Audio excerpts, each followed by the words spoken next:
There's a unique story in the Bible. It's called the parable or the story of the sower. S-O-W-E-R. The sower in the ancient days was the person that planted the crops. Very simply, they got the ground ready, and the sower with a bag of seed would walk across the ground, sow the seed. That's how they got the crops going. And it's a very fascinating story, and it's got a lot to say, and it's got a lot to say about our subject called the law of averages. There's some important points you'll pick up right away when you read the story. Here's number one. The sower was a wise man. A great advantage. They didn't send a dummy out to plant. Number two, he was very ambitious. And by the time you finish the story, you'll come to the conclusion he was ambitious. Admirable quality. Ambition. Now that has to be tempered. One writer said, I've learned to be both ambitious and content. That's a unique place to finally arrive, to be both ambitious and content. But this story says the sower was very ambitious. Nothing wrong with ambition, as long as you work the right formula. The Bible probably gives the greatest formula for wealth and power. It says, be faithful over small amounts, and we'll make you ruler over much. Good philosophy, which teaches us, number one, I think it's okay to wish to be a ruler. Nothing wrong with that. But here's how you become a ruler. Good stewardship when the amounts are small. The guy says, oh, if I had a fortune, I'd take good care of it, but I've just got a paycheck, so I don't know where it goes. I say, no. When we really check your faithfulness is when the amounts are small.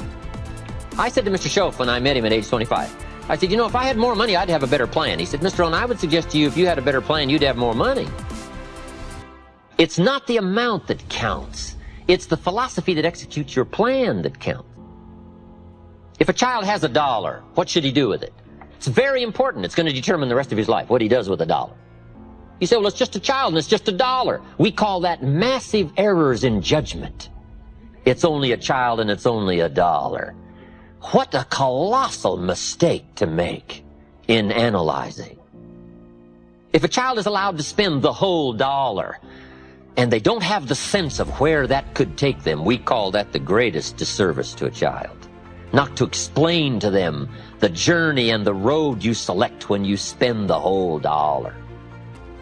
So if a child wants to spend the whole dollar, you say, no, you can't spend the whole dollar. Child says, why not? Say, well, let me show you why not. And you take him to the other side of town and say, would you like to live here? Here's where the people live that spend all they make. Here's where they live. There's nothing better than visual to illustrate to a child. Show them the tragic circumstances if you spend all you make, if you spend all you've got. And kids will come home with their big wide eyes. Say, would you like to live here? Would you like to live like this? Kid says, no, I wouldn't want to live here. Then you can't spend the whole dollar. Okay, back to my story. The sower was bright and he was also ambitious. Number three, he went to work. It takes activity to furnish the labor that brings new life. Ideas without labor are stillborn. They never become tangible. They never become real. You got to put yourself through the activity, through the labor. So when you read the story, you'll find this was a hard-working sower. We call that admirable quality. Now, some interesting things that happened to the sower. It said he had excellent seed, point 4. He had the best. At least the scenario of the story says he had the best of seed. Boy, it's exciting when you feel that you're involved in the best product, the best service, the best idea, the best enterprise, something you feel proud about. But that's important, to have what you consider the best. Now, with all of these qualities, he starts out and now starts to unfold the scenario of life called the law of averages. Here's what happened. The sower goes out to sow the seed, and the first part of the seed that he sows falls by the wayside, and the birds get it. Now, I want you to understand the scenario. Here's what's very important for leaders to engage in, to teach the inevitable. It's very important to teach the inevitable. Key for leadership. Leaders must understand birds. Why? Birds are going to get part of the seed. It's called inevitable. And if you don't teach inevitability, People will be all upset. They won't know what to expect. We must all be prepared for what we call eventualities, the inevitable. So here's part of the scenario. The sower goes out to sow the seed and the birds get some. He sows some more seed and the birds get it. Now, this is a typical story of life. Is that fairly typical? Fairly typical. The birds are going to get some of the seed. Some of you building an organization, right? You're out recruiting. Say, John, I've got an important story for you to listen to. Could be the change of your life, earn some extra money, or make it a full-time venture, whatever. But come and take a look. And he says, well, I think I'm ready for something like that. Thursday night, I'll see you, and let's go through it all. You say, wonderful. Comes Thursday night. John isn't there. Say, where is John? The birds. Who knows what form they come in? I don't know. It's called the inevitable. The inevitable. His brother-in-law said, sales. You're not going to get mixed up in sales. Who told you you were a salesman? All kinds of stuff that talk people out of a good idea. I don't know. Now, when the birds get some of the seed, you got one of a couple of choices. Number one, you can chase birds. You say, well, I'll go straighten this out. Well, here's the problem if you go try chasing birds to straighten things out. You have now left the field. And the law of averages isn't going to work for you anymore till you get back to the field. This is so important to know. What to spend your time on and what not to waste your time on. There's two ways to have the tallest building in town. One is tear all the other buildings down.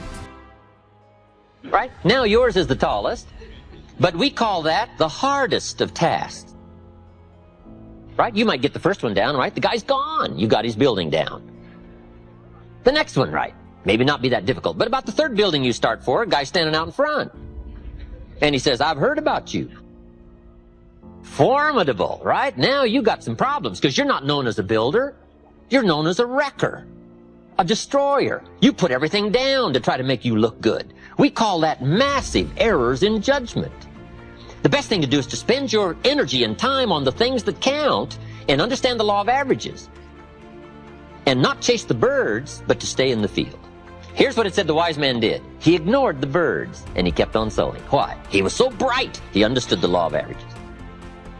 Now here was some more of his experiences. Now he keeps on sowing the seed. Now the seed falls on rocky ground and the soil was shallow.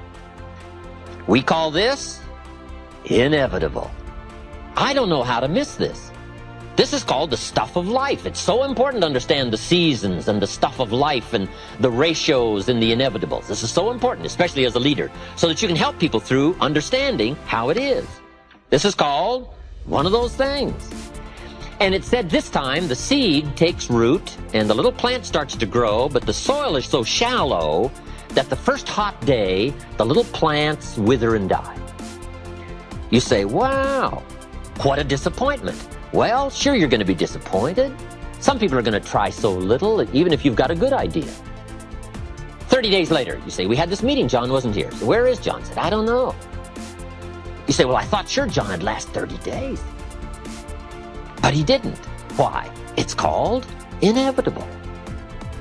Right? And who knows the reason why? John isn't here anymore. Somebody said, boo. And he quit. He quit. First hot day. Now you're going to be disappointed, especially if it's somebody you like, somebody you know. But here's what you must learn to do as a leader. Discipline your disappointment. This is part of the challenge of life, disciplining the disappointment. Understanding the law of averages. Now here's what it said the wise man did. He kept on sowing. How brilliant. He was so well schooled in the law of averages. Now he keeps on sowing, and this time the seed falls on thorny ground. You say, well, how much of this ground can you get? Well, just hang on. It's not the end of the story. Now this time he sows the seed, it falls on thorny ground, and the little plant starts to grow, but the thorns choke it to death, and it dies. Wow, what's this called? The inevitable. Do you know what the story called the thorns? The cares of life, little cares. Who knows the excuses some people use for not pushing on through and getting the job done? It's called inevitable. Some people are going to try so little. They're going to let other things crowd out the good opportunities. And who knows why? I don't know why. I'm an amateur on this stuff. The key is to take the inevitable and take the obvious, right? Everybody should take obvious 1, obvious 2.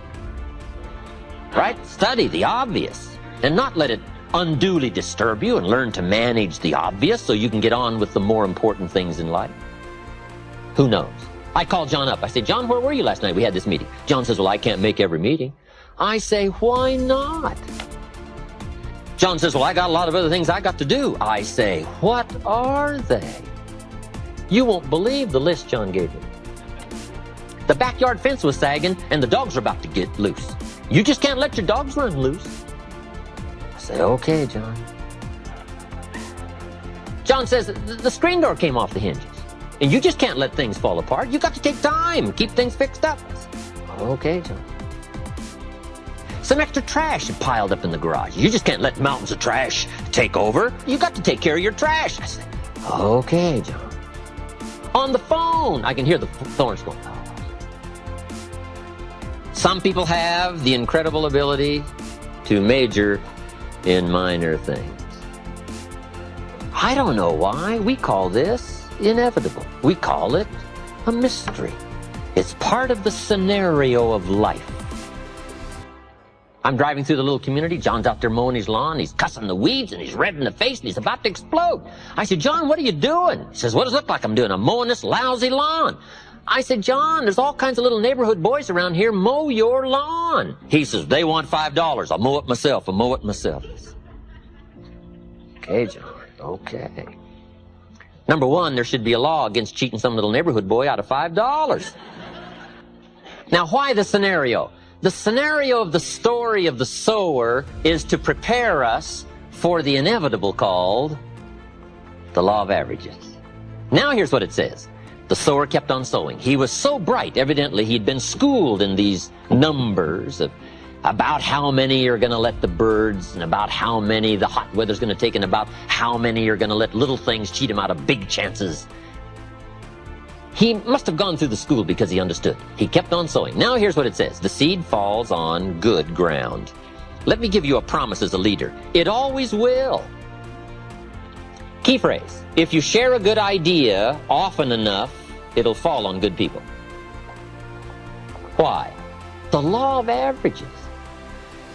Now, even the good ground had a variety of productivity. It said part of the good ground produced 30%. Wow. And it said part of the good ground produced 60%. Terrific. And it said part of the good ground produced 100%. What's that called? The law of averages. That's the way it is. It's called one of those things. Now, can you find some 100%ers? The answer is yes, but you got to go through the birds and the hot weather and the thorns and cares. And you've got to find some way to use the 30%ers and the 60%ers.